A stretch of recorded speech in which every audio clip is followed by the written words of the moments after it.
Hello, my dear students. Today I am here with the new chapter number 12, that is exponent and power for class 8th. In this chapter, I will tell you what are exponents, what are laws of exponents, and some more new things. So, video को पूरा and तक देखिएगा. First of all exponents. मान लीजिए आपके पास एक number आया 5 power 4 ऐसा कुछ लिखा है. If it is written in the form of this, so what is the meaning of this? The meaning of this is 5 is multiplied 4 times. 5 कितने बार मल्टीप्लाई हुआ है? 4 टाइम्स मल्टीप्लाई हुआ है. And we can read this as 5 raise to the power 4. इसको हम लोग ऐसे read करते हैं. पर इसके बाद क्या होता है आपको पता होगा. What is exponent and what is the base. और आपने you might have studied in class 7th also. So if I have written 5 raised to the power 4, so 5 is called base and 4 is called exponent. इतना आपने पढ़ा है 7th class में. इसको base कहते हैं and this is called exponent. This means जितना यहाँ पर एक्सपोनेंट होगा उतने ही टाइम्स वो नंबर मल्टीप्लाई होता है. ठीक है. नाउ इस क्लास में आपको थोड़ा सा न्यू पढ़ना है. आपको पढ़ना है निगेटिव एक्सपोनेंट के बारे में. मींस अगर हम लिखें if I write 5 raise to the power -4, so what is the meaning of this -4? So here the exponent is negative. This is negative exponent and this is base. So कैसे इसको लिखेंगे 5 raise to the power -4 को? इसको हम आपको बताते हैं. देखिए जब भी आपका एग्जाम्पल आ जाए निगेटिव एक्सपोनेंट का तो उसको पहले हम लोग पावर को पॉजिटिव बनाते हैं. कैसे बनाते हैं? We can write 5 raise to the power -4 is equal to 1/5 raise to the power 4. यानी हम नंबर का क्या करते हैं? हम नंबर का रेसिप्रोकल करते हैं. So it will be equal to 1/5 raise to the power 4. Now we can solve this. 1/5 into 5 into 5 into 5. So this will be the final answer. जब भी आपकी बेस की जो पावर है वो निगेटिव हो जाए सो आप क्या करेंगे? नंबर का रेसिप्रोकल कर देंगे और पावर आपकी क्या हो जाएगी? पॉजिटिव हो जाएगी. ठीक है. So this is the base and this is the exponent. Now I will take some laws of exponent to tell you what are the laws and how to solve problem related to exponent. So you can see laws of exponent. So student laws of exponent से बहुत सारे law हैं. उस कुछ law के बारे में हम आपको बताएंगे और उसके एग्जांपल में हम आपको साथ में लेंगे. फर्स्ट लॉ बहुत ध्यान से देखिएगा. x की power m multiply by x की power n which is equal to x raised to the power m plus n. When the bases are same and it is a case of multiplication then powers are added. So powers क्या हो गए? Simply add हो गए. Example लेते हैं यहाँ पर 2 raised to the power 5 multiply by 2 raised to the power 3. So answer will be 2 raised to the power 5 plus 3, that is 2 raised to the power 8. Simply we have to add the powers when the bases are same in case of multiplication. Now if I take another example of negative exponent means 2 raised to the power 5 multiply by 2 raised to the power minus 2. So अब देखेंगे answer में थोड़ा सा change आएगा. बस आपको यही काम करना है. 2 raised to the power 5 plus minus 2 means you have to simply add the powers और आपके पास आ जाएगा 2 raised to the power 3. So like this you can solve the problems related to first law, that is when the bases are same the powers are added.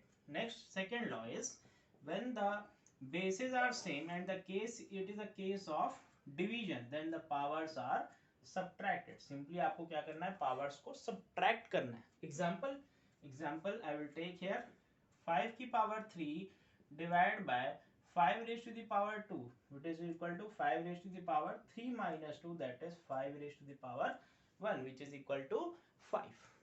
Now next law, third law is आपका multiplication हो गया, division हो गया. अब देखिए क्या होता है. जब भी ब्रैकेट के बाहर पावर लिखी हो x power m raise to the power n, so powers are multiplied. Powers क्या होती है? मल्टीप्लाइड होती हैं. I will take the example also so you can see 2 raised to the power 3 raised to the power 4. So what will be the answer?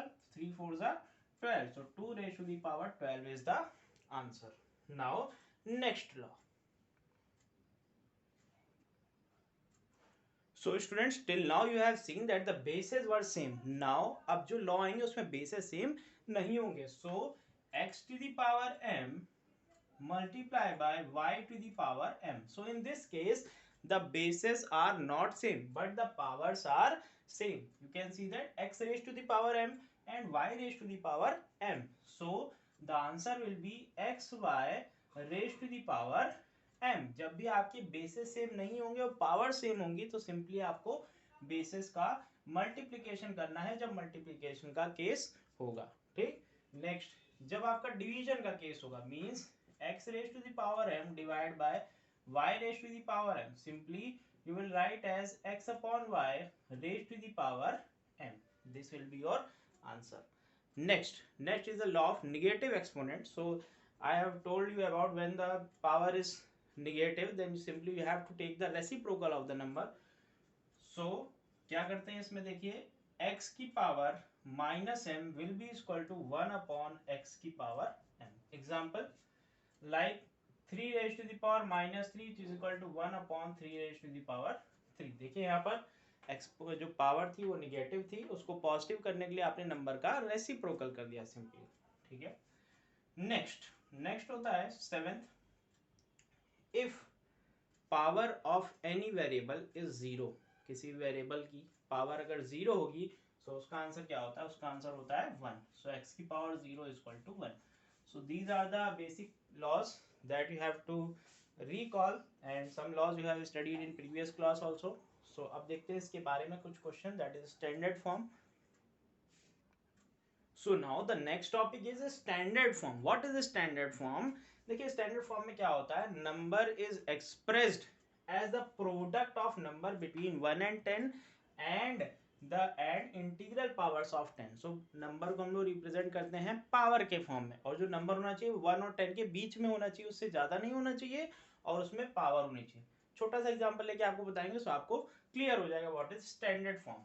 So if I right 31,000, ठीक है, 31,000 को हमको क्या लिखना है, नंबर को लिखना है between 1 and 10 and integral powers of 10, यानी 1 और 10 के बीच में होना चाहिए. सो डेसिमल को आपको यहाँ पर शिफ्ट करना है, यहाँ पर नहीं शिफ्ट करेंगे, 3 के बाद जस्ट बाद आपको डेसिमल लाना है क्योंकि 1 और 10 के बीच में नंबर होना चाहिए. So 3.1 into 10 raise to the power, कितनी पावर हो जाएंगी, देखिए आपने डेसिमल को यहाँ पर शिफ्ट कर दिया, यानी कि कितने प्लेसेस लेफ्ट पे शिफ्ट किया, 1 2 3 4. So 10 raise to the power 4 हो जाएगा. बस इतना आपको ध्यान रखना है, जो डेसिमल होगा वो 1 and 10, it is represented at the product of number between 1 and 10. जो नंबर होगा, ये वाला जो नंबर होगा वो 1 और 10 के बीच में होना चाहिए और यहाँ पर आपकी पावर होनी चाहिए 10 की. ठीक है. Second example 85 3 3 6 zeros. 85 क्या है, कितने जीरोस है, 6 जीरो. सो सबसे पहले जो नंबर होगा ये 10 1 और 10 के बीच में होना चाहिए, मींस आपको डेसिमल कहाँ पे लाना है, यहाँ पर लाना है. सो कितने प्लेसेस पे आपको डेसिमल शिफ्ट करना है, how many places you can see. So आपको डेसिमल लाना है 1 2 3 4 5 6 7 प्लेस पे. सो 10 की पावर 7 हो जाएगा, मल्टीप्लाई बाय ये क्या बचेगा 8.5. This is the standard form. ये जो आप सोच रहे होंगे 85 इंटू 10 की पावर 6 लिख देते तो वो सही होता, नहीं, वो बिल्कुल गलत होता, because standard form means the number should be between 1 and 10. ये जो नंबर आप यहाँ पर देख रहे हैं this should be equal to, should be between 1 and 10, 1 और 10 के बीच में नंबर आना चाहिए और यहाँ पे जो पावर होती है वो रिमेनिंग की पावर हो जाती है. This is the standard form. कुछ और एग्जांपल हम लेंगे आपके साथ, स्टैंडर्ड फॉर्म के क्वेश्चंस भी लेंगे. So students, I have written some questions of expressing the numbers in standard form. So इससे आपका स्टैंडर्ड फॉर्म का कॉन्सेप्ट और क्लियर हो जाएगा. अब देखिए यहाँ पर जो डेसिमल लगा है वो बहुत पहले लगा हुआ है, यानी नंबर बहुत छोटा है और आपको क्या करना है, आपको स्टैंडर्ड फॉर्म में दो बातों का ध्यान रखना होता है. सो स्टैंडर्ड फॉर्म में जो नंबर होता है वो क्या होता है, बिटवीन 1 एंड 10, 1 और 10 के बीच में नंबर होता है और बाकी आपकी 10 रेज़ टू द पावर्स होती है, 10 की पावर में बाकी चीजें लिखी रहती हैं. सो जो नंबर है 1 और 10 के बीच में होना चाहिए, यानी 1 से कम भी नहीं और 10 से ज़्यादा भी नहीं. सो देखिए मीन्स 10 और 10 से ज़्यादा नहीं होना चाहिए, 1 और 10 यानी 2 से लेकर 9 तक कोई भी नंबर हो सकता है. अब देखिए 63, यहाँ पे आपको 63 है, सो 6.3 पहली बात तो आपको यही 0.63 लिख सकते, यू हैव टू राइट 6.3। सो 6.3 के लिए आपको डेसिमल कितने प्लेसेस राइट शिफ्ट करना है? सो देखिए 1 2 3 4 5 6 और 7। सो यहाँ पर आ जाएगा 10⁻⁻⁷, क्योंकि आप डेसिमल को यहाँ पे क्या कर रहे हैं, लेफ्ट से राइट शिफ्ट कर रहे हैं। जब लेफ्ट से राइट शिफ्ट करते हैं सो पावर क्या होती है, पावर होती है निगेटिव। क्या पावर होती है, निगेटिव। और जब राइट टू लेफ्ट करते हैं सो पावर क्या होती है, पावर होती है आपकी पॉजिटिव। सो आप देखिए राइट से लेफ्ट जा रहे हैं सो पावर आपकी क्या होगी, निगेटिव होगी। और यहाँ पे नंबर आ जाएगा 6.3 into 10⁻⁷। This is the answer. Next आप देखिए, नेक्स्ट आप यहाँ पे ले जा रहे हैं लेफ्ट से राइट। लेफ्ट से राइट कहाँ पर इसको ले जाएंगे, 8 के बाद आ जाएगा, बिकॉज जो नंबर होगा वो 1 से 10 के बीच में होना चाहिए। हम लोग 7 के बाद इसलिए नहीं, क्योंकि 87.5 हो जाता, वो 1 से 10 से ज़्यादा हो जाता, 1 और 10 के बीच में नंबर चाहिए। सो आप डेसिमल को यहाँ पर लेके आएंगे। So how many places we are shifting towards right, we can see that 3 + 3 6 + 3 9 और +1 10। सो 8.75 इंटू 10⁻⁻10। एक बार चेक कर लेते हैं, 3 3 6 3 9 और 8 10। और आप लेफ्ट से राइट शिफ्ट कर रहे हैं, that is the sign is of negative. Next देखेंगे, अब देखिए यहाँ पर जो 879 और 6 जीरोस आगे हैं, मींस डेसिमल आपका लास्ट पॉइंट है। कहाँ पे शिफ्ट करना है डेसिमल को, यहाँ पर शिफ्ट करना है 8 के बाद, क्योंकि जो नंबर होगा वो 1 और 10 के बीच में होगा। सो यहाँ पर लाने के लिए आपने क्या लिखा, 8.79। और कितनी प्लेसेस आप डेसिमल को शिफ्ट किया है आपने, 3 + 3 6 + 2 8। सो 10⁻8। So this is the standard form. I am giving one question, you can answer that question in comment box. You have to write the standard form of, देखते हैं किसको वाला क्वेश्चन आता है। आप कमेंट बॉक्स में जरूर अपना नेम भी लिखिएगा। सो आगे की क्लास में हम आपका नेम लेंगे जरूर अगर आपका आंसर सही होगा। So write the standard form of 0.00004, फिर 40, फिर 30 और 387।